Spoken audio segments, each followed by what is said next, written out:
A space for idea sharing, a space to question your last move, and to help you rethink the next one, and to challenge your existing beliefs. A space that engages entrepreneurs and top thinkers. This is an Acute Media original. I'm Miranda Dixon, and this is YellowTape.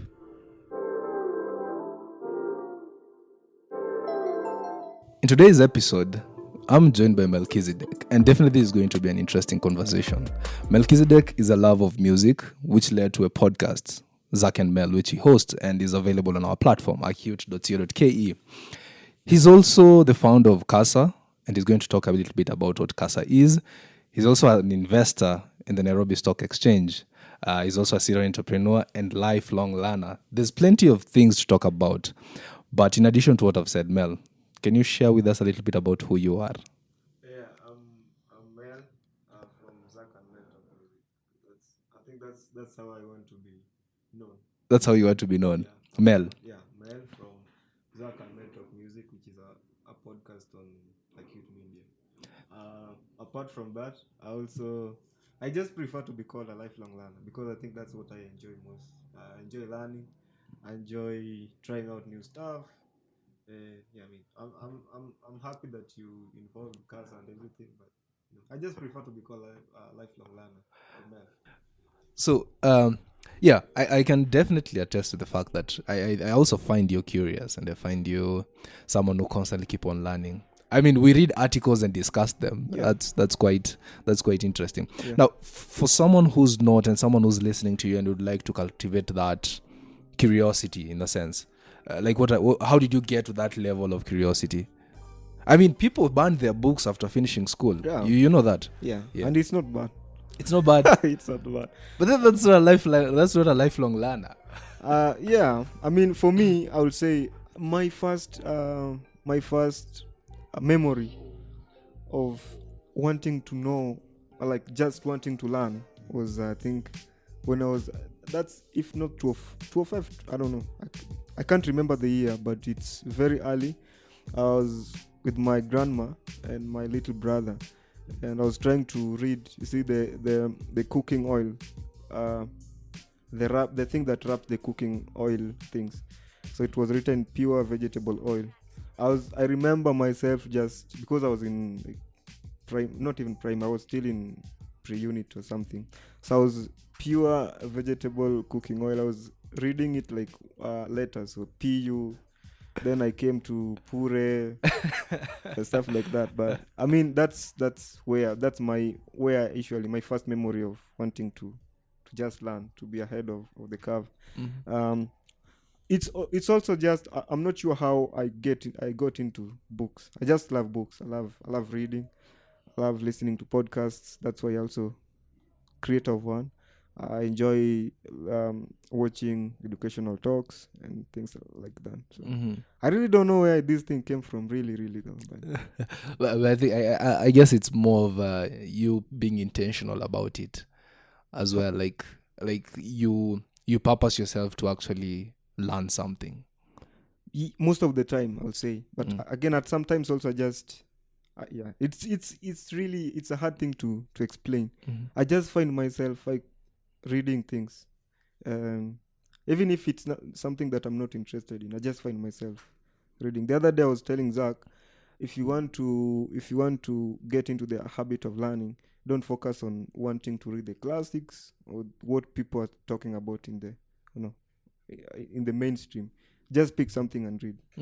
You'll just get interested, and that's how I've bumped myself into a lot of like good materials, learning materials. You see, yeah. Awesome. Speaking of Zach, so Zach is your co-host on Zack and Mel Talk Music. Yeah. Can you talk a little bit about how you guys conceptualized the concept? How did that come up? Another crazy story. I don't know how we used to hate each other. Most people don't know that, but we never got along with Zach at first or initially. Mm-hmm. And because I love literature, I found Zach, like, whenever we used to work at the same place, so whenever I wrote emails or when he was conversing in meetings, I found his English to be interesting. and that one caught my eyes. Although we were not like friends at that yet. Then, having stayed with him for a couple of months, I learned that he's also interested in rap music, and specifically the type of rap that I'm interested in. So I think I'm the first one who, You made the move. yeah, yeah. I asked him about the music, why that kind of music. Then I think that's where we started to talk about music, and then yeah, from there a little bit of like monthly, weekly talks about music, discussions, arguments. Then I decided, like, Zach, why don't we start a music podcast? Then that's how the idea of Zach and Mel Talk Music came about. The reason why I think I wanted to talk to you, I'd like you to talk a little bit about that, is because in most cases, you'll observe people will have ideas, but then it becomes hard to actualize those ideas. Yeah.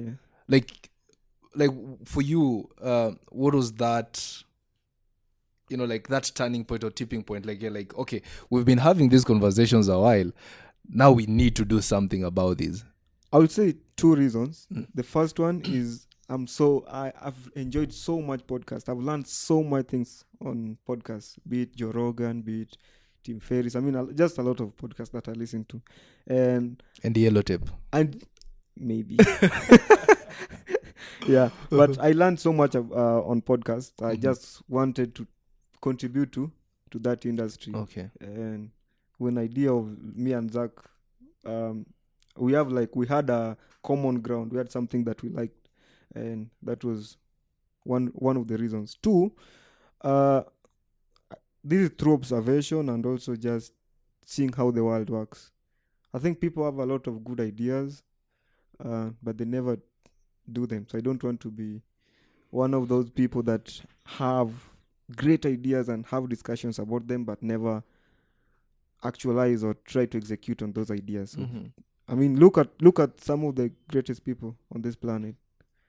Amazon was once idea. Microsoft was once an idea.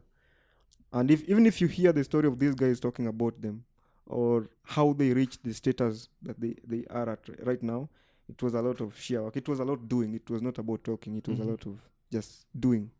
It's about pitching. It's about selling. It's about building. And that's I want to be that kind of person. I don't want to be someone who's intellectual but never actualize or executes on anything. Yeah. You've actually spoken like a certain mzee I know who says that just having an idea, it's like having like a thought. Yeah. It's not helpful to the world. Neither does it helpful to you. I think you need to get it out. I mean, just do it. Even if you fail, just do it. That's my mentality right now. And it's something that I realized 1 or 2 years ago. So it's not that it's something that I'm really learning also as well. Right now, it's not something that is in me or I've mastered it, but it's a good thing. Even the other day, I asked you, what do you think is the greatest impediment to youth's lack of employment or just being successful in life? And one you mentioned action. So action is really important. Even if you try it, you fail. That's one way of not doing it. Yeah. So you might as well just want to do it in another way. Yeah. Try it in another way. For sure. Yeah, I think I remember that conversation. I think inaction is definitely a big part of it. Yeah. In terms of like we don't really take action, or rather we don't act on ideas that we have. Yeah. And I think the moment we do that, like you said, you sort of build on it. Yeah. I mean, I was fortunate to be to have joined Facebook when it was still in its early stages, and boy, that thing was awful. It was awful. It was awful.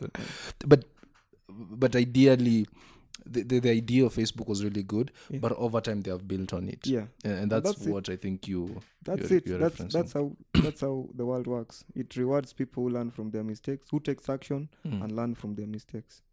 People who take action and learn from their mistakes. Yeah, I mean it's simple. It's just that simple. That's how world works. You can call it law of nature. You can attribute it to any religion. It's universal. Yeah. Let me ask you, Zach. Sorry, Mel. You you've mentioned something to do with taking action. One of the other biggest reason that usually comes up is resource. Yeah. You know, you someone will tell you they have this amazing concept and all that, but then when it comes to why you're not doing it, well, there's always the issue of I need this much. Like, what's your comment? What would you say? Yeah, it's also a factor. I Mm. mean, it's for you to take action. At least you need one or two things in place. So it's a factor. But I'll say it's so important for us to take action that I don't want us to start blaming resources for not uh, pulling the moves. But it's definitely um, a factor to consider Mm. when taking action. Yeah. The government should help. I mean, the banks should help. The professionals, people who have done it before, should help. And it also just comes from you approaching the bank, you approaching the professionals who have done it. It's just that. Mm. The government also, it's us about us talking, or just approaching the government and telling them what's missing, what they should provide, Mm-hmm. and all that. Mm. Yeah. I know you also follow.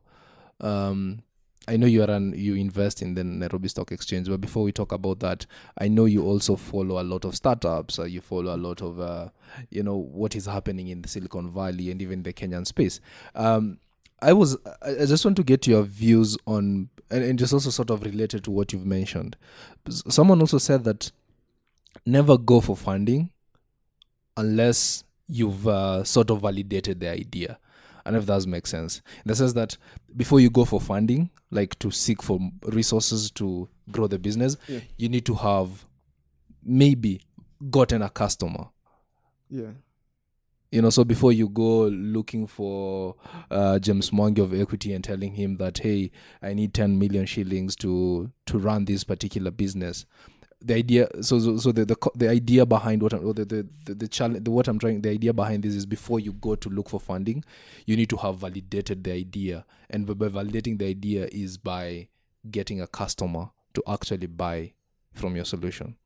Okay, buy your solution. Yeah. I think that's how it's okay. First, I'm not like the best person to answer that question, but I'm just using my knowledge.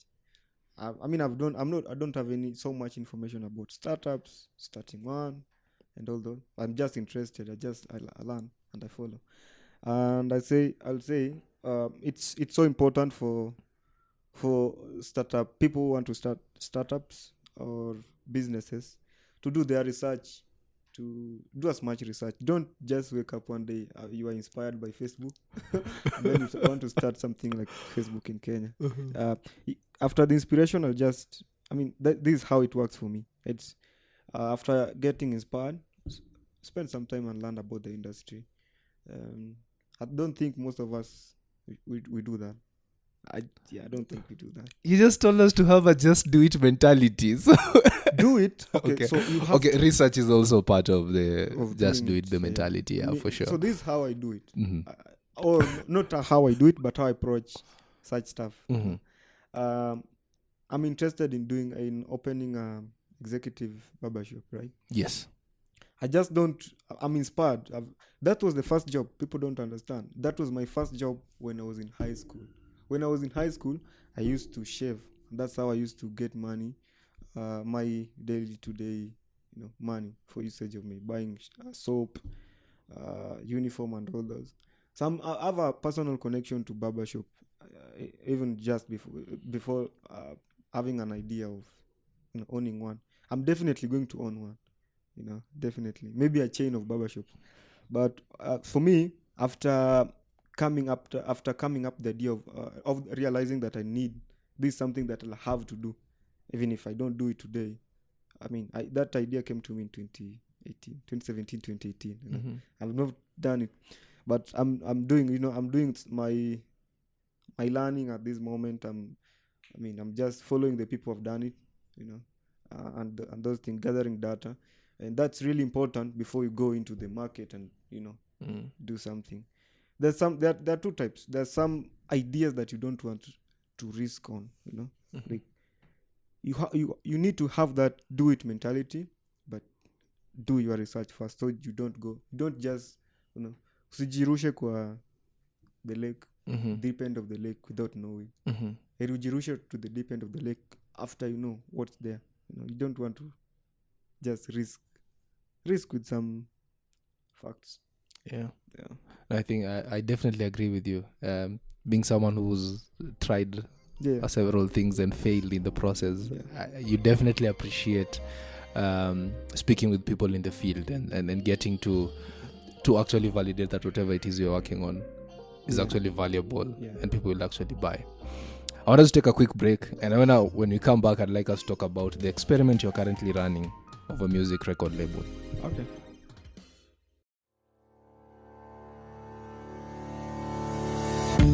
Podcasts are an amazing way to get your message out. You get an engaged audience who consume your content anywhere, anytime, and we'd like to help you get started with launching your podcast.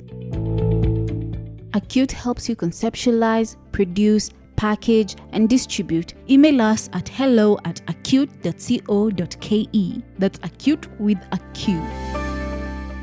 Time to express yourself. All right, so Mel, I've been a guest in your show several times, and it's actually an honor having you to sort of also, give back. You need to give back to you need to give back to the community. And what I like about your show is I usually say this, but I learn a lot from your podcast. I didn't grow up, I'm not really exposed to the hip hop space as you guys were. I used to think I was until I met you. I mean, there are rappers I've never had, and your depth of understanding music is quite, and also Zach's, it's quite in depth. Like, you guys really know your craft, your artist. I mean, I think you are the people who don't listen to music for the fun of it, but you listen to music to like, okay, that made sense. But well, that part, like that's like, you don't listen it as an average consumer. That's what I'll say. Who akina sisi hapa, wenye usikiza beats. In one of your podcasts, we spoke about record labels, and you really had a big issue with record labels owning masterpieces that technically artists produced. And one of the reasons, if you go back and you look at some of the research that we did, is that record labels actually do a lot in terms of even compensating the artists. Like, you technically working for us. If let's say we sign you, you are sort of working for us, and like where you work, anything you produce working under that company belongs to that company. Right? I just want to know, like, how have your views changed about record labels? And how's your experiment going? So for me, still to date, I believe that the creators should be getting the larger share of the profits. I don't believe that the labels should be taking the majority of it. You are the creator. As a rapper, as a singer, you should be getting the majority of the profit. And I don't believe in the idea of labels are doing a lot. They might be doing a lot, but if they're doing a lot, it means the creators are doing way much better, a lot more than what they do. Have you ever heard of Maslow hierarchy of needs? No. So it's this pyramid sort of structure, and arguably, so at the bottom you have like it sort of walks people through the journey of you achieving your creativity, where you can achieve maximum potential of what you can do. So for you to achieve maximum, the optimum, you first of all need your basic needs taken care of. Right? So this is food, and all that. Then above it, it's like you need to have that sense of loving. Like, you need to be like wanted. Like, people love you, know. Then I think above there's something. Then out the top is where now you achieve your optimum. And where I'm going with this is, the Maslow, the record label sort of takes care of what? Of those hierarchy of needs to allow the creative to actually become creative. But you are owning my thing. You are owning my music. How are you taking care of me when you own me? No, but see, I'm paying you for it. But you own But me. you remember what I own said? my work. But you remember what we said? Like, you've signed a contract with us. You are working for us, technically. I should not be working for you. I should Okay. be working with you. But you see, if you're As not a creator. But if you're not working with me, okay, if we don't have that sort of arrangement, then it means you go solo, and meaning all the benefits that come with working with a stable record label, and then People they have done disappear. that. Jay-Z has been, After he made it. No, from day one. Reasonable sure? Doubt. Yeah, Reasonable Doubt. That is Jay-Z's So the independent album. what's the name of his record label? Rock Nation. Rock Nation. Rockefeller or Rock Nation? Rockefeller. Yeah. Rockefeller was the first one. Uh-huh. And that was an independent record label. They own everything within that label. How about the artists who came to sign? All them. So someone like Kanye, who signed with Rockefeller later on, also he owns his music. Not like these. You see the Universal, the Warner, the Sony. If you sign, most of the artists that have signed, you see, they own those labels. They own the songs that the creators do make. Why do they own? Do you know why they own? Because it's lucrative. I mean, if imagine owning a part of it's the same thing. If you own a part of Safaricom makes. Why do the artists allow that? It's a lot of factors. One, you want money. There's that. What's called the money you get. I don't know. Royalties or no the first. Okay. So when you are signed, you are given like 5 million or 1 million. You see, in advance. Okay. Advance money. So that entices a lot of artists. You know, like, I mean, I've never touched $1 million in my life. Someone is going to give me $1 million in advance without creating anything before. That's a big factor for them to sign. Yeah. Also, it's something that we've known. We've seen people who have signed making it, and some of the artists that we know or we look up to sign deals. So we want to be Eminem. You want to be blah blah blah, and they sign deals. So because look, I think there's a benefit being part of a label. Definitely. Okay. Yeah. As compared to being an independent artist, right? I mean, I won't say that. I would say there's benefits to being an independent artist, and then there's benefits for signing for a record label. Both have their benefits. Yes. Maybe you might say the labels they have built a reputation of doing it or breaking artists into the mainstream, and that's why you might want to sign with them, because there's high chances of you breaking into the mainstream as compared to someone who is doing his grind as a solo artist. So that's also a reason for people to sign. But we've seen people like we've seen Ras. I don't know if you know Ras. Is an independent artist. We've seen a couple of them now. Nas is an independent artist right now. We've seen Jay-Z from day one being an independent artist. You know, we've seen a lot of guys make it independently. Because this is what I usually think of when I'm looking at, and this is something that we also, even in the business side, like, yes, you can build the entire process on your own. But why would you want to do that if you can collaborate with someone who already has a process in place? Because at what expense? At what expense? You have to consider that. Collaborating with someone, but what are the terms? Are you going to be snatched something away from you? Maybe the production, maybe your way of you have to understand, music is a creative process, and not so many people are ready to give up their creative rights to someone else, like you being directed to write this article this way. You know, imagine someone directing you how to tweet. Like, your tweets have to be like this. You know, it's annoying. So that's one thing that labels do. So to break you to the mainstream, there are things that you have to follow. Like, but don't you think, like, this is what I'm saying, Mel? Like that part where you said in terms of, like, this is how you're supposed to tweet. Because remember, if you are an artist, if you're like a big brand or something, whatever you say, I mean, look at what Kanye the other time when he was, tweeting whatever he wanted, whatever that was coming to his mind. Did you see the backlash he got? Like that, like being at that level, you can't just say anything. Like you're influencing masses. but you can do that without a label. without you can have someone to direct you or control or manage you without owning a piece of your work. Do you agree with that? I can sign a management deal with someone who takes 5% of my profit, your income, yes, but I own the music, so I own the royalties and the rights of using my music. So you see the difference. Yeah. The labels, they own your music, they still want to control you. A management company might just take 5 or 10%, but you own your music. The royalties come to you directly. They only take 5%. 5% of the cut. Yeah. Okay. That's quite and interesting. Even Kanye, you've talked about Kanye.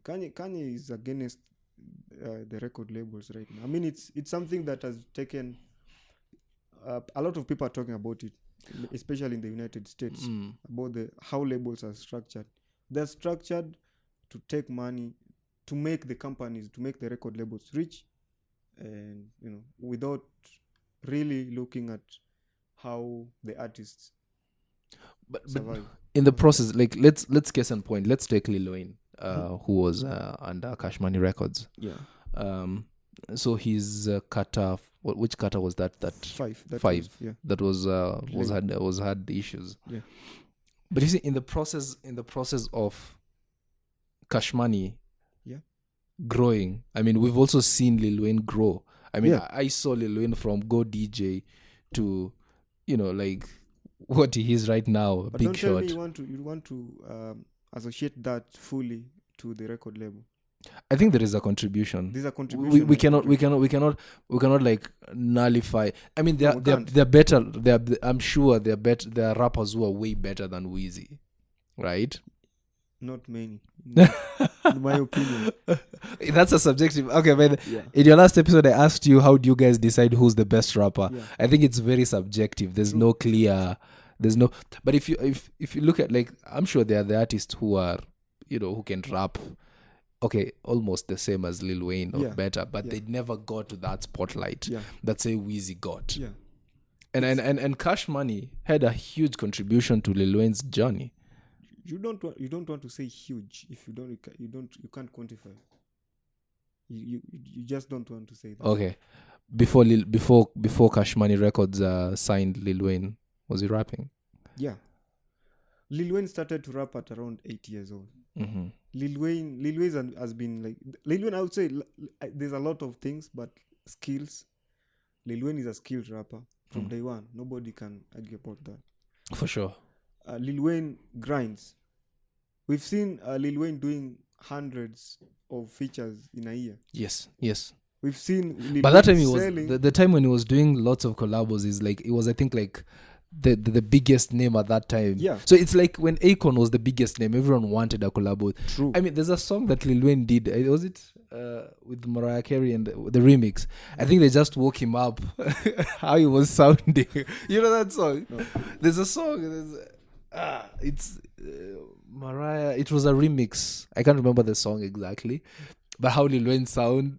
It's like they call him Mamisha. And they call me chill man, and I'm like, "Hey, Wayne, we're doing this collab. Are you game?" I was like, "Yeah, sure. What collab is it?" Just record it and send it. Yeah, but he is really good. I remember It's that period. That period. Look, there's a lot of things.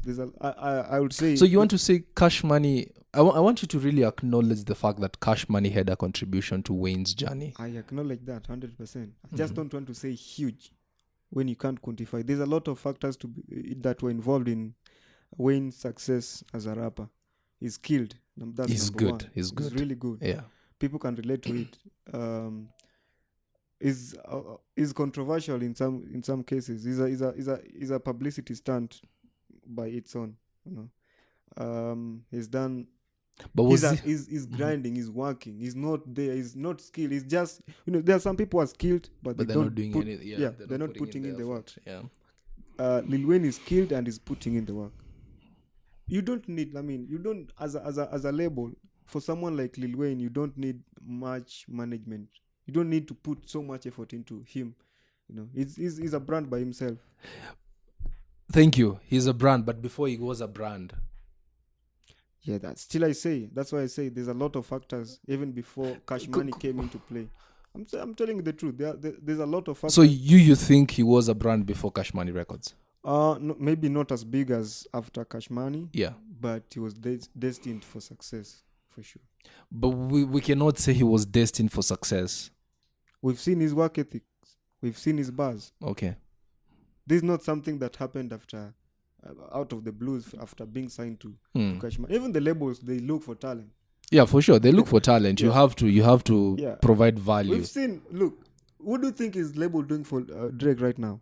Who? Label, any label. What can they contribute to Drake's success? Dr. Dre. No, or Drake. Yeah. Or Eminem. Not so much. But you see, this is what I want you to see. In your the way the podcast where you guys spoke about white privilege that Eminem had. Yeah. If you look back and we discussed and you said that the fact that Dre handpicked him, and I said like, this is was enough for the hip hop community to accept Eminem. That was a huge contribution. You cannot nullify that fact. True. The fact that Dr. Dre picked him na akamwekelea hapo juu made him now, plus the skills that he had. I'm sure the kulikuwa na rappers wengine wazuri, right? But the fact that Dre blessed him akamwekelea mikono was enough, right? So you see where the label plays a role. I see. I just don't. But you see now, you see, for you're trying to argue now that Eminem is a big name. Now Eminem, he can do his own record label. He can actually go solo and we'll follow him to the ends of the earth, right? But before. Yeah, so this is what I'm saying. I believe that labels contribute to artists' success. I just don't believe that they should be owning artists' masters because of their contribution. It does not sum up. They do something. For sure. But they are not supposed to. They should not go to an extent of owning artists' masters. All right. Because that's your as an artist, that's your product. That's what you are selling. And someone else is owning it. So who are you? Look at you're an employee. You are. I'm a creator. I should be the boss. Actually, I should be the boss. In that podcast, I left you with a challenge of trying to do the role of a record label for Zack. Yeah. And how's that going? I'm not putting so much energy into it at the moment because of other priorities, definitely. But that's something that I welcome. That's a challenge that I really welcome, and I'm doing. Because for me, the reason why I gave you that challenge is because, producing something is one thing, but making sure that thing gets to the ears of an audience is another thing. Yep. And that is where the record label comes into play. Yep. Right? That's something that anybody, if you are committed, that's something that you can learn, you can execute on and do it. Right now with the advantage of social media. True. You already know. Yeah, for sure. I already know that. And in Kenya, we don't have record. In Africa, we don't have so many record labels, but we still have artists. Before Burna Boy was Burna Boy. Before he was signed. Before Wizkid was signed. Before Sarkodie, I don't think even he's signed. I think he has his own record label. But you see, what you need to acknowledge is the fact that if you come back home, there's a time when Caliph Records, was like, you needed to do with Caliph Records. True. Because Clemo had figured a way in which music can penetrate in the Kenyan space. Yeah. And what you do is you're basically going to borrow that template and help you, your journey build through. on it. Yeah. There's no sin to that. You don't sin if you do that. If someone else comes and borrow, for Zack, I come and borrow maybe someone that worked for Rock Nation or for Caliph Records, I've not done a sin. Yeah. Yeah, you've not done a scene. Yeah. But when I say borrow the template, it's more like you get signed to Caliph Records. Oh, that's how you mean it? Yeah, that's what I mean. So basically Clemo is walking you through the steps. So nakwambia like bado. Because if you think about it, all the artists that produced at that time, basically they were hits. Yeah, definitely. They were hits. Yeah. Right? Yeah. And all this was a journey by 3 people. Yeah. Who went through building the grind, building the process. Yeah. And so ukikuja, the fact that umekuja Caliph, you follow that process. So you don't have to go through the... You don't have to right. build the process from scratch. That's all right. Why don't you want the labels then too? Why should they own artists, masters? That's my problem. That's my main problem. Why should they not? I'm the product. As an artist. As an artist, what is the role of an artist? To produce good music. What exactly do the artists do? They rap, they sing. They rap. So the words. Yeah. So who owns the labels? Who produces the beats that go with the lyrics? The labels hire people to do that. All right. Who pushes it? Both the labels and the artists. Who pushes it? Both the label and the artist. We know that. That's fine. That's fine. So the contribution of the artist is the lyrics.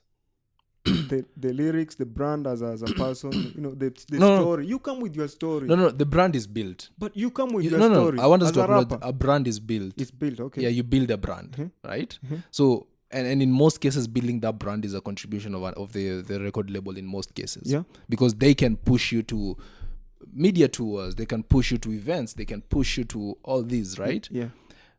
So your contribution was the lyrics. Yeah. That's it. Yeah. You think so? I don't think that's it. They did every other.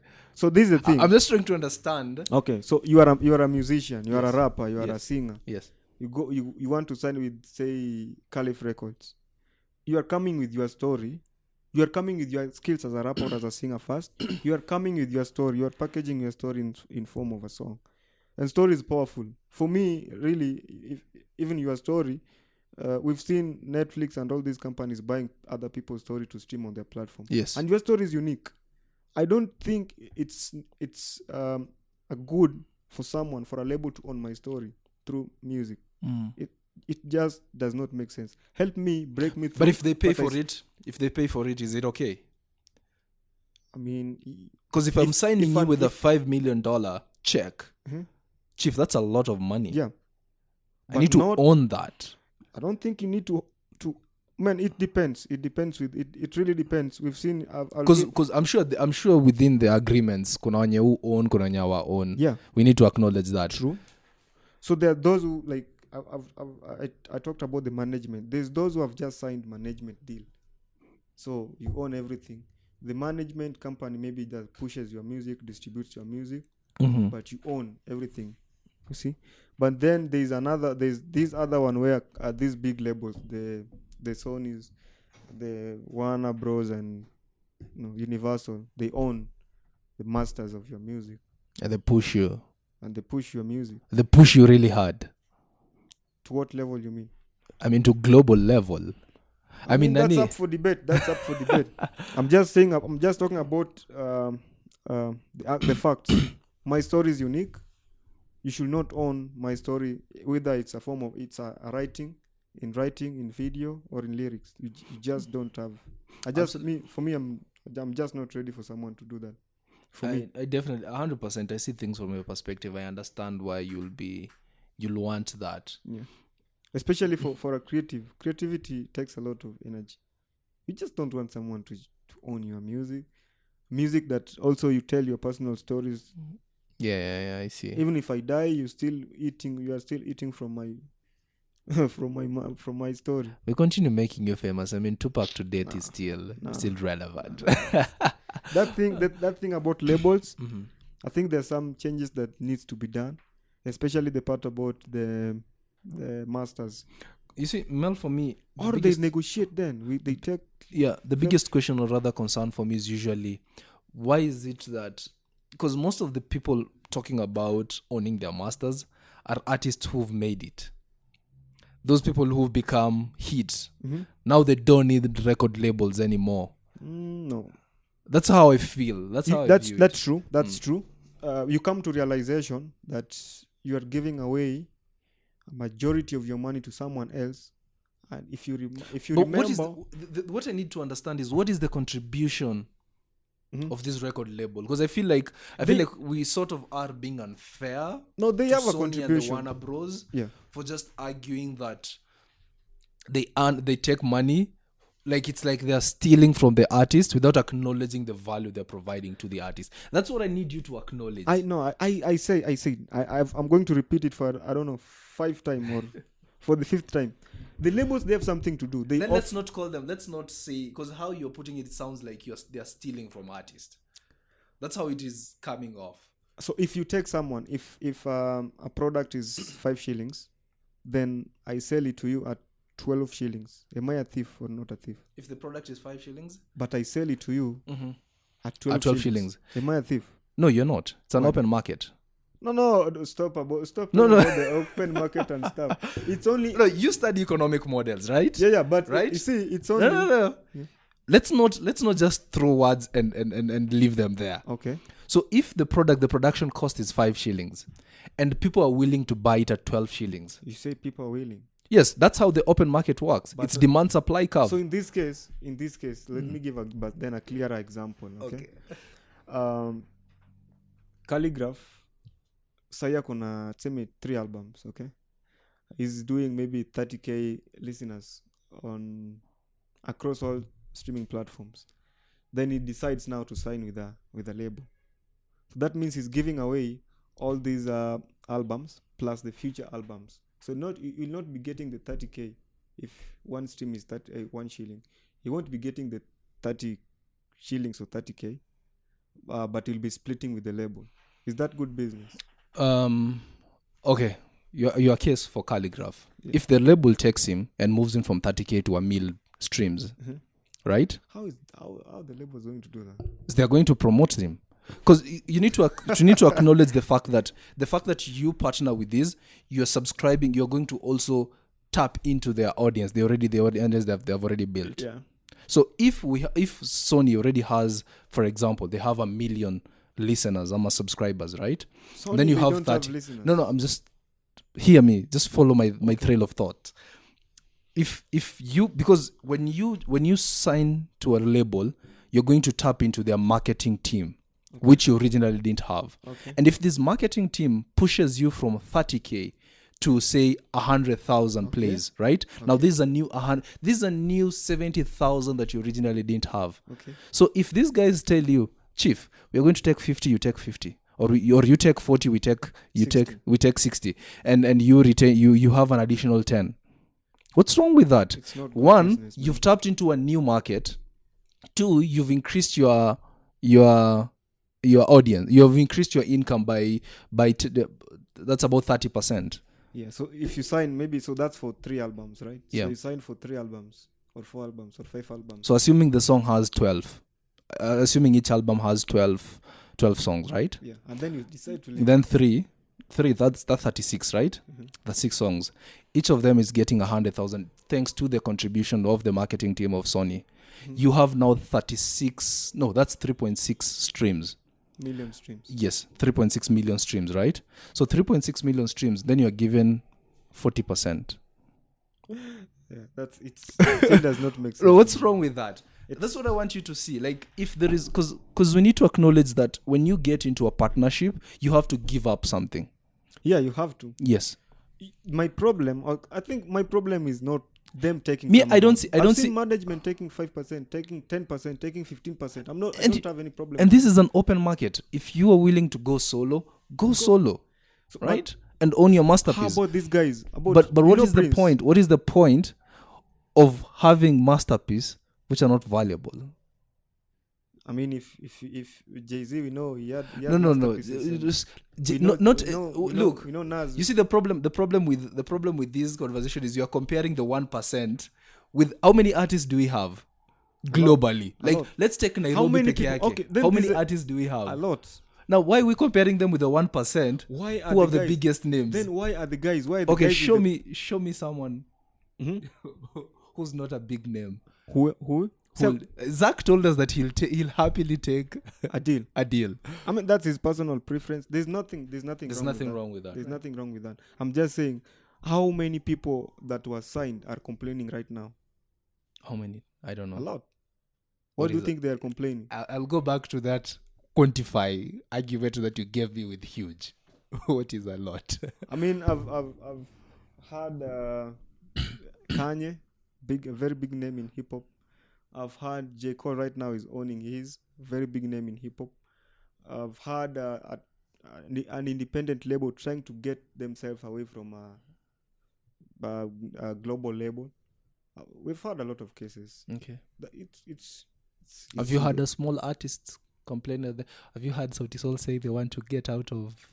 I don't think they have had any issues yet. If you're happy with that, then that's fine. That's fine All for right. you. You All just, I mean, it's if you are complaining, then there's something wrong. Then he left also Spotify. Who? Joe Biden. Yeah. It How was is he not doing? working. It was not working for him. He's right now. He's not doing really good, but not. That is not tied terribly bad. no, it's not attached to Spotify. I think the guys that he was doing the podcast with left. He had some rifts with them, and now it's like, he did not treat them well, and that's a different case from Spotify not treating Joe Biden well. So those are two different stories. We were together, okay. So maybe we joined a KCB. So we worked for KCB together. We were not happy. Then after pulling out, we started a company. Then you are not treating me well, so I left. I decided to leave. So you can't contribute to your failure to you leaving KCB. You have to contribute to me leaving. Yeah, I totally get, like, causation is not correlation. I get that. But you see, you can plot back and say, maybe the money from KCB is no longer trickling in. So I need to figure out how I'll pay my rent. I need to figure. No, actually they were making. I'm just thinking. Money. I'm just thinking out loud. Yeah, but they were making good money. Okay. Even after leaving Spotify. Yeah. All right. I think the music bit is a good way to end it. Then now when you come back, I want to touch a little bit about your involvement in the Nairobi Stock Exchange, because I think that is something that you can share a bit of light to also the young people to take action. Sure.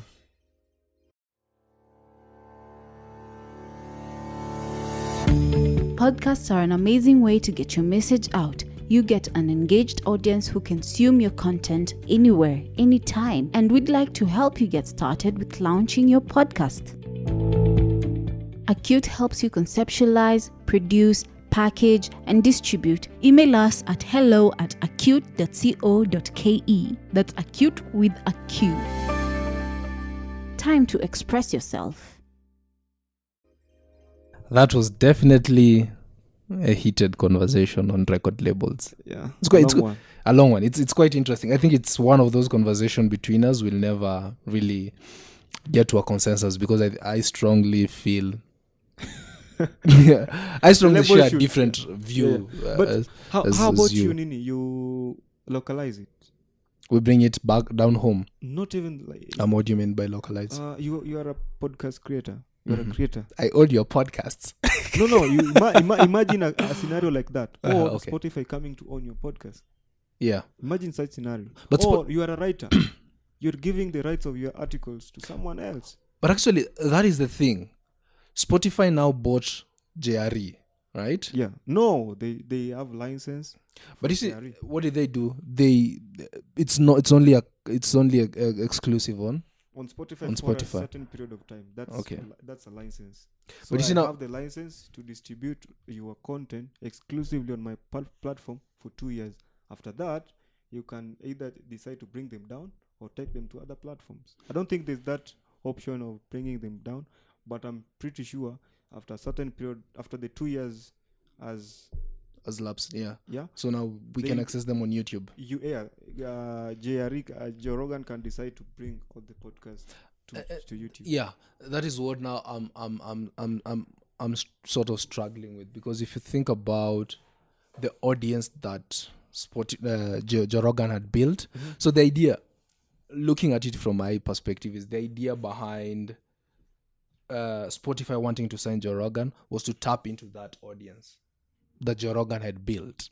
You think that's the strategy? Yeah, I think that was the strategy. I think the strategy. I mean, Joe Rogan was the strategy. You see, you know what Spotify is doing right now with trying to maximize on the podcast industry. So what they were doing, they know Joe Rogan is a big name. He gets millions of listeners every month.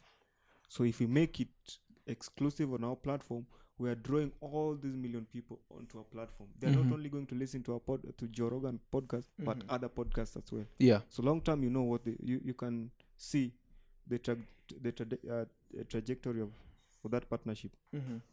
I mean, if you can see, for right now, for 2 years, people using my platform for a particular reason.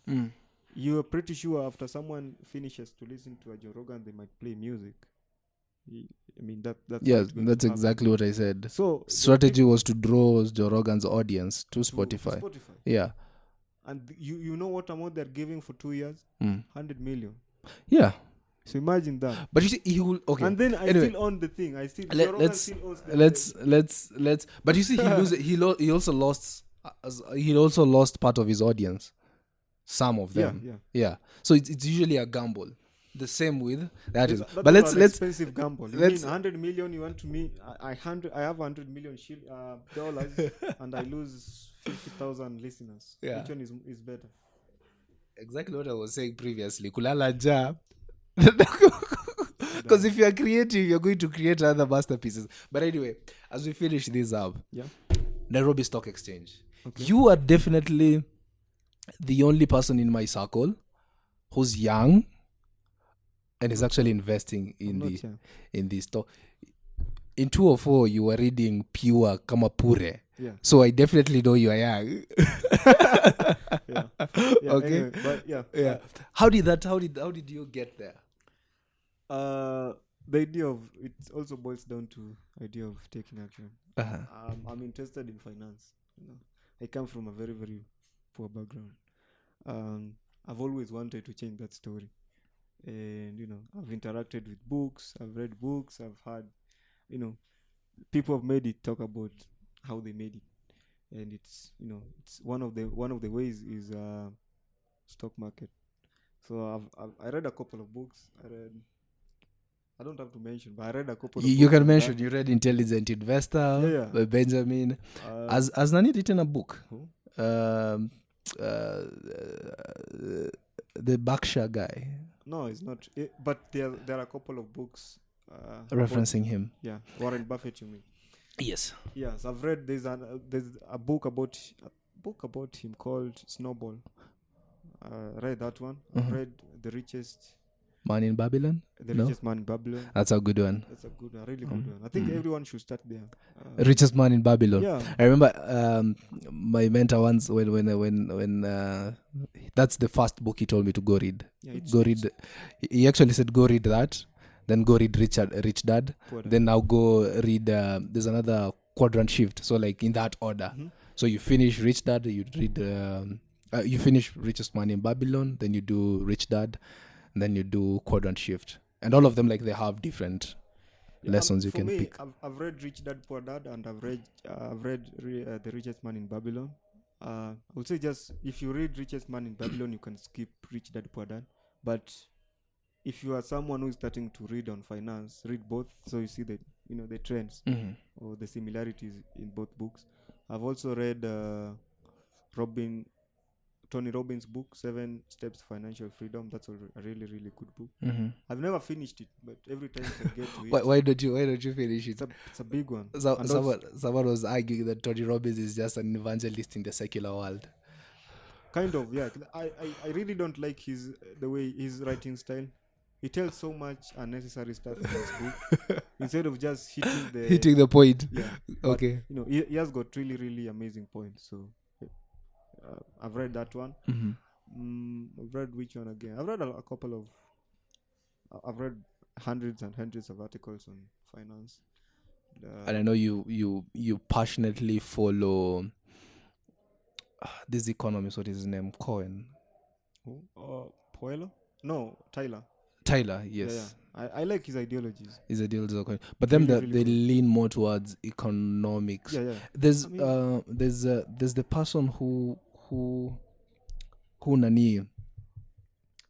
Berkshire Warren Buffett follows constantly. He reads his articles quite often. I've forgotten his name. Current current guy. No, he's like whenever he's trying to consider an investment, he'll have to check with this guy first. I don't know who. The name has disappeared. Yeah. I just know Benjamin. I know Benjamin Graham. His mentor. That's why I read the Intelligent Investor. Was it relevant? The Intelligent was it? Really, really relevant. Okay. So the good thing is that it's a class. What can I say? It's a timeless. It's a timeless book. It's a timeless book. So okay. the trends still happen today. So the tricks are this. You'll same, definitely. the same. Okay. I think it's the one that has got a huge impact into me getting into The stock market. Yeah. All right. How was it? How was it like? When did you now decide?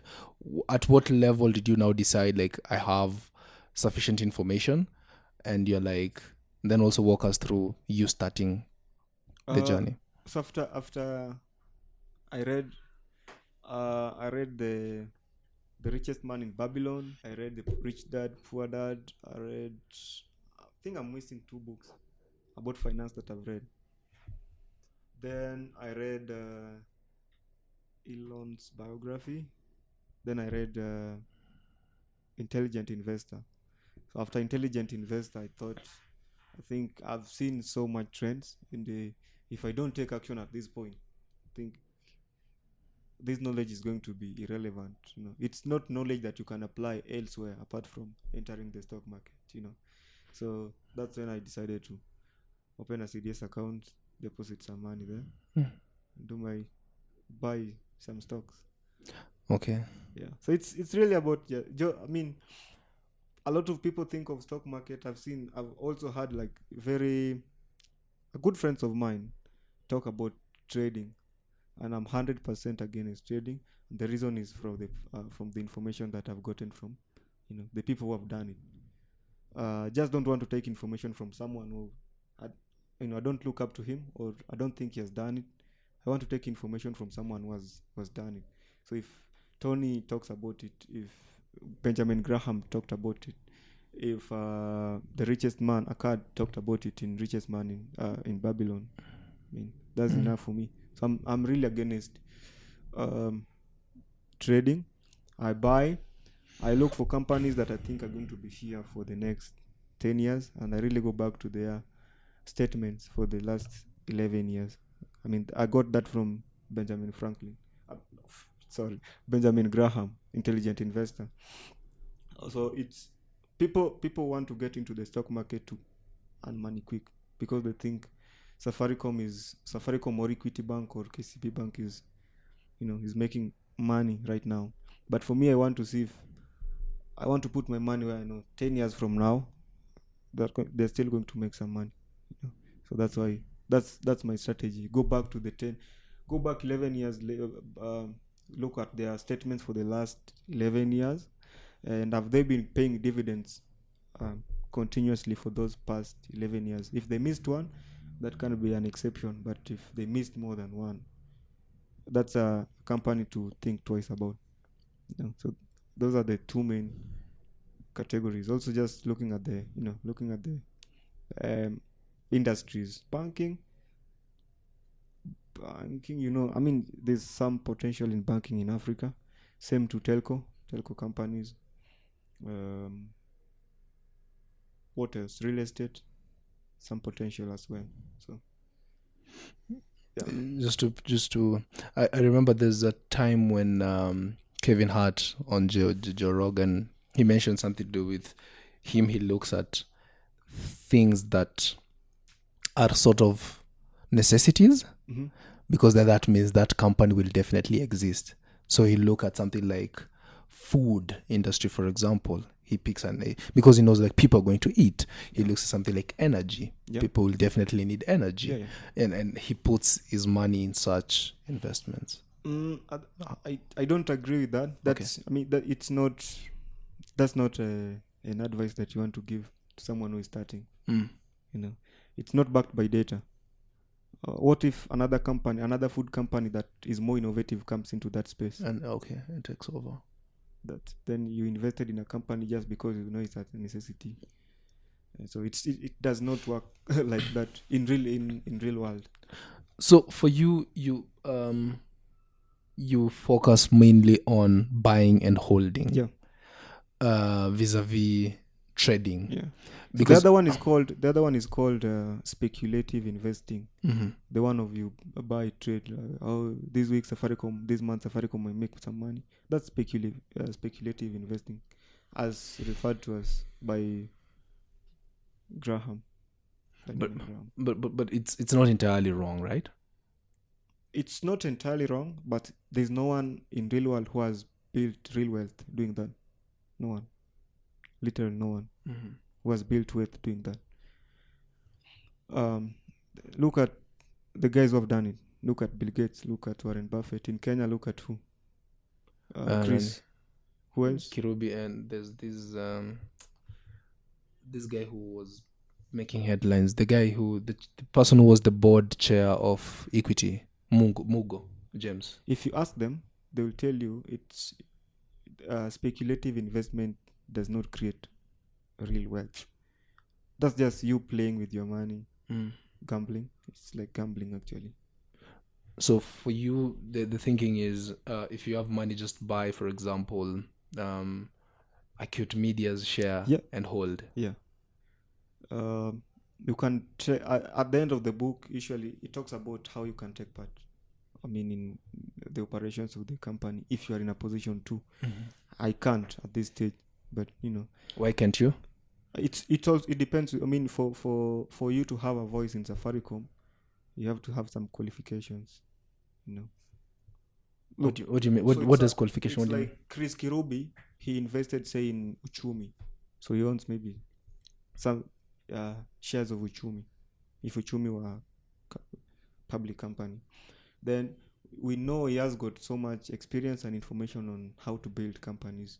So if he invested in Uchumi, he can approach the Uchumi guys and say, I can help you in doing this, and this, or planning or strategizing for this company to grow. You see, I don't have that experience. But what if you had significant shares? Yeah, that takes time. So I totally get.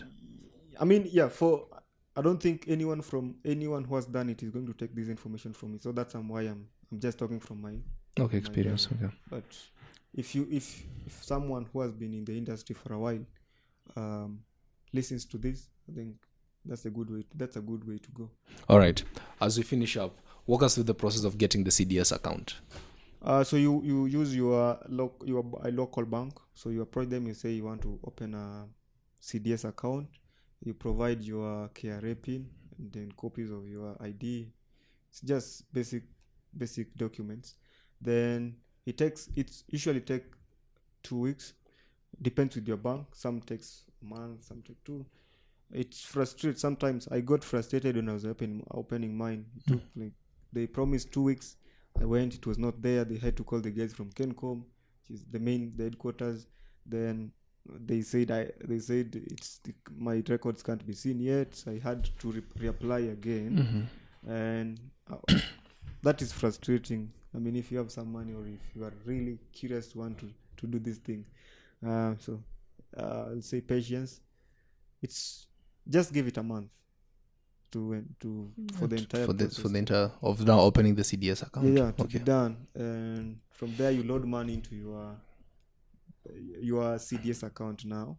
Then there's that process. So when you are opening your CDS account, you'll need to link your CDS account with your now regular account, so that when dividends are paid, you can easily transfer them back to your normal account.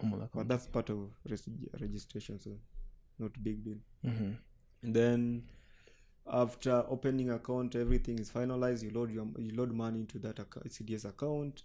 Then you send an email to your bank. Then the bank acts as your broker. So you send an email. I want to buy Safaricom shares worth this amount of money. I want to buy Equity Bank shares worth this amount of money. Then they initiate the transaction. They buy it for you. Then they let you know via email once your purchase has been done. Simple. Okay. Yeah. And you need like $1 million to do that? No. I started with 10K. I don't have a lot of money. Wait, dude. Yeah. Because like there's 10 Gs. Like, there's this, 10 Gs was si pesa kidogo. But there's usually this mindset that if you want to get in the stock market, you need to have like a lump sum. So those are like, what do they call them? These, no. These what they usually, stereotypes. Stereotypes, okay. Yeah. You can invest, I think, Kenyan market, a good thing, Kenyan market is so young. Kenyan stock market is so young. Her shares is like 40 shillings, 2 bob, Yes. 3 bob. So if you have 10K you can buy a lot of shares. It's not like the US when Tesla share is $6,000 yeah, dollars. Yeah, so we need to take advantage of the right now when it's still young. Yeah, when the market is still young. There's so much. Well, I'm not giving advice, but I'm just saying, for me personally, I think Kenyan market or African stock market is so young, and we need to take advantage of that. I wonder why most of us we don't have that account. CDS accounts. And we have savings account. It's not so much of steps to take, and I'll say it's a gamble. It's a risky investment, but we need to do it. As a young person, you need to do it because you have a lot of time to rectify your mistakes. So I won't mind if I lose my Safaricom shares at this stage because I have. You can lose your shares. I mean, if the company bought at 42 shillings, then the company starts doing badly. Yeah. Which we right now know, based on what you are viewing, it's not really. Not really. Possible. It's possible. It's possible for companies to. Yeah, but based on the case in point, the company that you've just mentioned, Safaricom. Yeah. Still there are chances. I mean. Yeah, there are chances, but the possibility is there. I mean, I like how you're open-minded to this whole idea. No, this is something that has happened not in Kenya, not in Uganda, everywhere. Yeah. So we've seen companies. Big companies collapse. Yeah, for sure.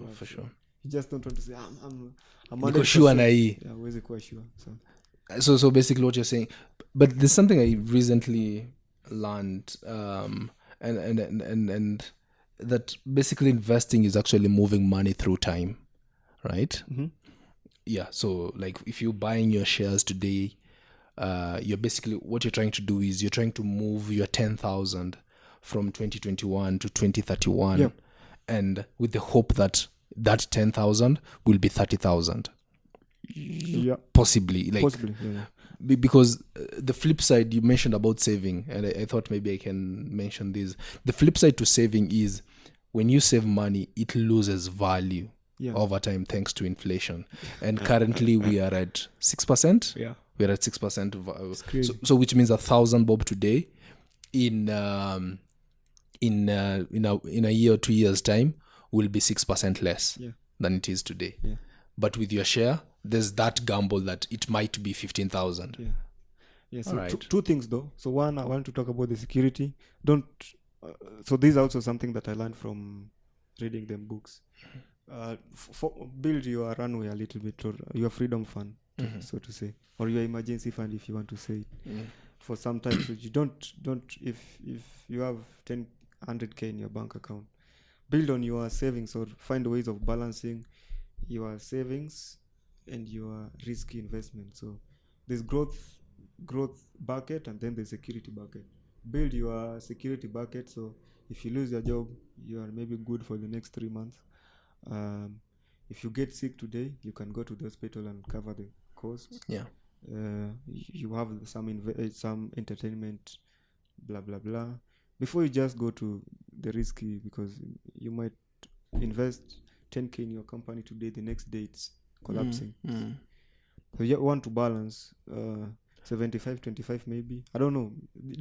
Differs with the kind of books or the person you follow. No, I definitely agree with you on that. 100%. Yeah. Yeah. So 70. Some prefer to 75. Do 75-25. Some 65-25. Just find out your balance, or find out information online or reputable websites on the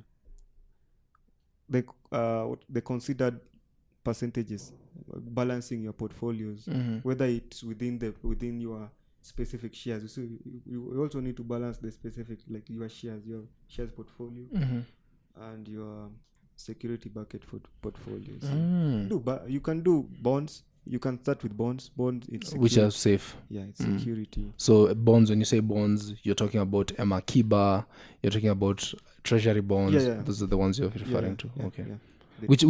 Which are basically zero risk. Zero the government risk. unless the government collapses. And it's almost impossible. It's almost impossible. But based on the current structure we have in Kenya, for example. Yeah. Okay. I've seen other people also do, like, they diversify into like commodities. You can do commodities as well.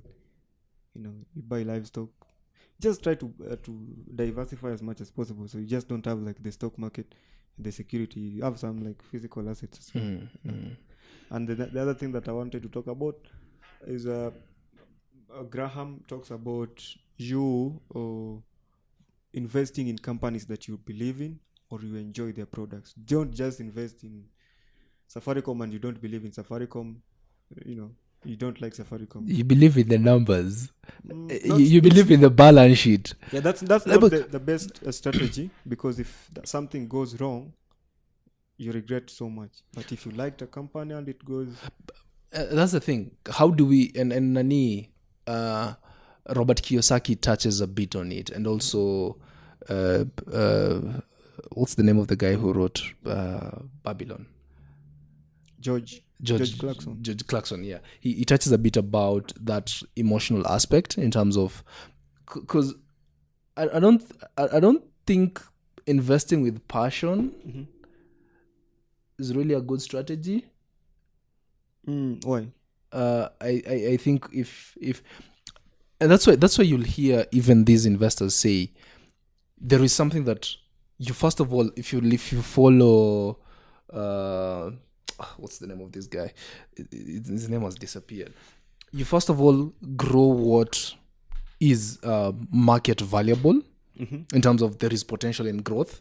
You can look at this solution and you think, oh, this is quite a good... people actually say capital was Kirubi's sort of hobby. It wasn't like really... Because he had his businesses, then this was like something he wanted to do. True, that's true. He said it. So what I'm trying to say is, my advice will be, invest in what you think will give you value. Then once you have money, it's like traveling. You want to have money so that you can travel. Okay, you don't want to experience life if you don't have a positive cash flow. True. So I will say then. So for me, I just prefer to invest in things that you're passionate about. Yeah, I believe in equity. I love their services. Equity Bank. I mean, if I love their services, I see the numbers. I invest. Okay. But if I don't love KCB, I don't love maybe their customer relation and stuff, it's easy for me just to decide on investing on them, even if they have a good balance sheet. Yeah, and it's a hard decision to make. Also, just you mentioned Capital. It's Capital FM. So I was people might be wondering what you meant by Capital. Chris Kirubi. I didn't finish Capital FM. It's Capital FM. Okay, it's Capital FM. Yeah. All right. One last parting shot. I also have this project that I'm part of called CASA, Kibera Aeronautics and Space Academy. Yes. Senior project coordinator. I hate those titles, but that you just used. Look at this guy. Okay. I didn't want to start to explain. Senior project coordinator. Basically, I just oversee the projects and trying to strategize. And what we do, we inspire young people into science and space science and space exploration, specifically to young people to take actions to make the world a better place through science, the discoveries. And next week we are having it's like a hub talk, meetup, and we'll be talking about money, and we'll be talking about space exploration in Africa, whether it's a worldwide direction for Africa as a whole to take, or that's something for the first world countries. And it will be on Friday, 20th Friday. So if anybody can pull up, if at Tunapanda Kibera. All right. Yeah. Thank you for that. And also listen to our podcast, Zack and Mel Talk Music. I was about to actually say that. Okay. It just took my words out of my mouth. But you told me my parting shots. I had like a perfect line for it. Okay. Now it has disappeared. You see, you know. No, I was just afraid you might not mention it. So I just wanted to say it. All right. Thank you so much, Mel, for pulling up. It was really a good conversation, and I think we need to have more of the stock exchange, or rather investing into the securities exchange more often, because I think this is something that, like, if you went in there with 10,000, I know folks who drink 10,000 on a Friday night. Okay. Yeah. So if that can be channeled to a different direction, then that can be a good thing. So thank you so much for coming, guys. Remember, CASA is holding. The last time you used money as a as a clickbait. magnet. Yeah, Yes. I see. I heard that complaint from Duda. So it's this time. We have a poster about money, and it's strictly we're going to talk. That's the first topic of discussion actually. But regardless, it was a great conversation talking about mental health and creating spaces for people to actually share mental health concerns. And Acute Media has a podcast called Mental Wealth. That basically features these stories. The last story was quite moving. It featured. I listened to that. You listened to it? Yeah. The lady. It was quite a moving. A moving story. The lady shared her experience growing up, going through struggling with a toxic caregiver, which, I mean, you technically don't have anywhere to go if your dad is the person who's... you can check that out on acute.co.ke/mental-wealth. Mental health. Yes. The guy was my head boy. Yeah. For real? Yeah. For real? For real. Derek was my head boy in high school. He did beat me a couple of times. Yeah, you seem to have been a naughty kid either way.